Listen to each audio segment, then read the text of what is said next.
Oh, I'm gonna finish up this cinnamon roll, and then we're gonna talk about the latest Game of Thrones episode. Because we have to talk about this shit.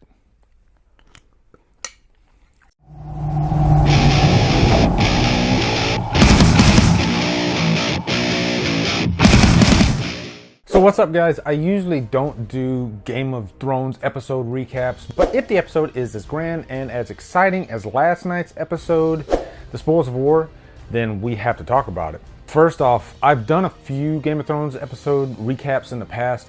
This is my favorite television show. It does get better with every single season. This season so far, which is like part A of the final season, they're going to do a couple more episodes here, and then I think we got like 6 more episodes whenever that airs. This is what I like to call the Breaking Bad Season 5 season. Breaking Bad Season 5 is one of the greatest seasons of television ever, if not the greatest. So far, this season of Game of Thrones has matched it. And if you haven't watched Breaking Bad, what the hell are you doing? But that is what's great about Game of Thrones. Every season is just chock full of fantastic series finale level episodes, and this is one of those episodes. Now, I'm not going to go like beat by beat by beat, but I will talk about some of the highlights, I guess you could say, of the episode. First off being the reunion of the Starks. I guess the final reunion, sort of. Arya finally makes her way to Winterfell, to House Stark. And this was such a big moment. If you're like so invested in this show, then you're probably as excited as I was when I saw this. Finally, Arya, she's been away this whole time, and she sees Sansa for the first time. She hasn't seen Jon yet, but you know, you get the feels. It's been what, 6-7 years since these sisters were together, and they have both been through hell throughout this time, and they even talk about that briefly. And I love that scene where Arya, she's looking at the statue of her father, and she tells Sansa, it doesn't really look like him, and Sansa says that's because everybody that's seen him is dead, except them two, of course. And it was just a nice moment to kind of reflect back to, you know, Ned Stark. Ned Stark, to me, still is one of the greatest characters in the whole series. But I can't wait till she finally reunites with Jon Snow, if that happens. But also, Bran, who is not really Bran anymore. This scene was really interesting because he tells Arya that he pretty much knows everything that she's been through. You know, he is kind of the all-seeing eye now. Did I just make kind of a Lord of the Rings reference? Oh well, whatever. But that was very interesting to see her reaction to that. Like, oh wow, this is definitely not the Bran that I left, you know, back from the first season. And it makes me curious to see what is going to happen with Bran as the rest of the series unfolds. But the last thing I have to talk about concerning Arya is that fight between her and Brienne of Tarth. That was just an epic ass scene. I am not gonna lie. It kind of reminded me of that scene in Rocky V where Rocky says, you knocked him down, now let's see you knock me down.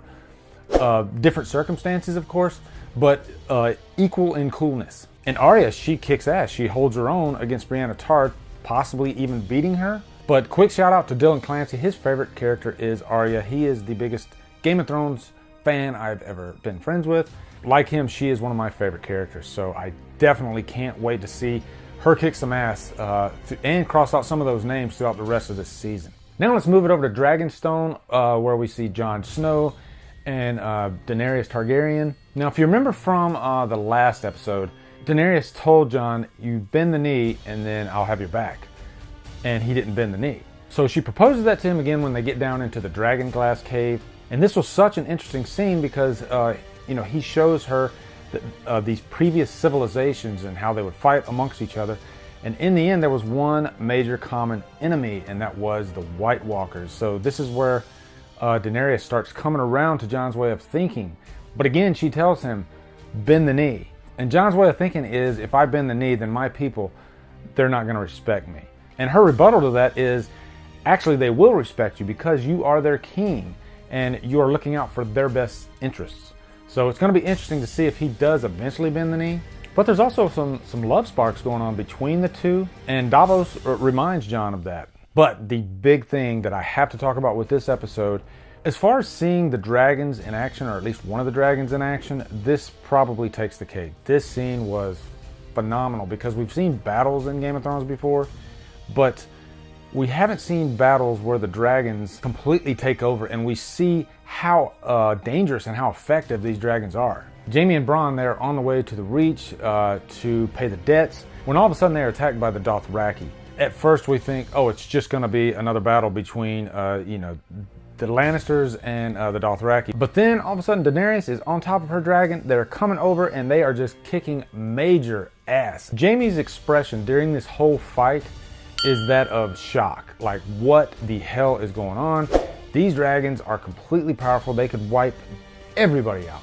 And I think this is the first time he realized what they are really up against. That scene, I can't even describe to you how awesome it is. It's one of those scenes you have to see for yourself.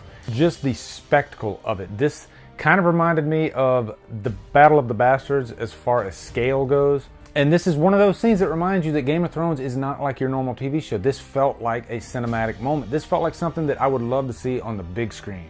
Very few shows do that, but Game of Thrones does it perfectly. It's better than most movies out there, let's be honest. But I can't finish this off without talking about Bronn, or I guess I could call him Bronn McClane, because he's like the John McClane of the series. He speaks his mind constantly and he backs it up, and he's a total badass. And he really shines in this episode. This was that moment where that was kind of like The Hobbit, where they had to take down the dragon. Well, Bronn was the guy that did it. He took down the dragon, even though he didn't take it all the way down, I guess you could say. Boy, did they leave a cliffhanger on this episode. The scene where Jaime Lannister is running towards Daenerys, my heart was beating a mile a minute. I thought 100%, okay, Jaime Lannister, he's gonna be another casualty, he's gone. And Bronn saves the day, he grabs him. So my thinking is, he's not dead in that water. I'd be shocked if he is. But shock seems to be the word of the day, the year, the millennium for Game of Thrones. Nobody is safe. All bets are off. That's what's so great about this show. So anyway, guys, those are my thoughts on this latest episode of Game of Thrones. Wow, completely amazing. Can't wait to see where it goes from here. In my mind, this is probably top 3 best episodes ever. One of the best. But can't wait to see where we go from here. Anyway, guys, post your thoughts below. Looking forward to hearing them.